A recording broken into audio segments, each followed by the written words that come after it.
ગુલબાણીનગર સોસાયટીમાં શ્રી કૃષ્ણ જન્મોત્સવની ધામધૂમથી ઉજવણી કરાઈ। ઠેર ઠેર મટકી ફોડ કાર્યક્રમ યોજાયા। દેશભરમાં જન્માષ્ટમીની ધામધૂમથી ઉજવણી કરવામાં આવી રહી છે। જન્માષ્ટમીના તહેવાર નિમિત્તે સવારથી જ કૃષ્ણ મંદિરોમાં લાખો ભક્તો કાળિયા ઠાકરના દર્શન કરવા માટે ઉમટી પડ્યા હતા। ત્યારે આ વખતે જન્માષ્ટમીએ ડીસાના વોર્ડ નંબર 2ના ગુલબાણીનગર સોસાયટીની ગલીઓમાં સહિતના મંદિરોમાં પણ ધૂમધામથી ઉજવણી થઈ રહી છે। ડીસા શહેરમાં અનેક મંદિરો રોશનીથી ઝગમગતા જોવા મળ્યા હતા અને ફૂલો માળાઓથી સજેલી દિવાલો ખીલી ઉઠી હતી। મોરપંખથી પ્રાંગણ સજેલું છે અને સમગ્ર પરિસર જય રણછોડ, માખણચોર સહિતના હાથી ઘોડા પાલકી, જન કનૈયા લાલ કીના નારાથી ગુંજી ઉઠ્યા હતા। ગુલબાણીનગર સોસાયટીમાં અનેક ગલીઓમાં સવારથી શ્રી કૃષ્ણ ભક્તોએ મંડપ અને મટકી બાંધી શ્રી કૃષ્ણ જન્મોત્સવ રાહ જોઈને બેઠા હતા।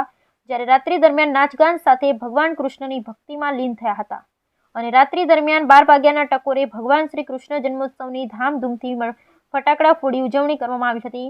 શ્રી કૃષ્ણ ભક્તોને ભગવાનની લીલાનો અનુભવ થયો હતો। ભગવાન શ્રી કૃષ્ણ જન્મ થતાની સાથે મેઘરાજાએ ધમાકેદાર એન્ટ્રી કરી હતી અને ભક્તજનો ખુશખુશાલ થઈ ગયા હતા અને ચાલુ વરસાદમાં કનૈયાઓએ મટકી ફોડી માખણની મજા માણી હતી।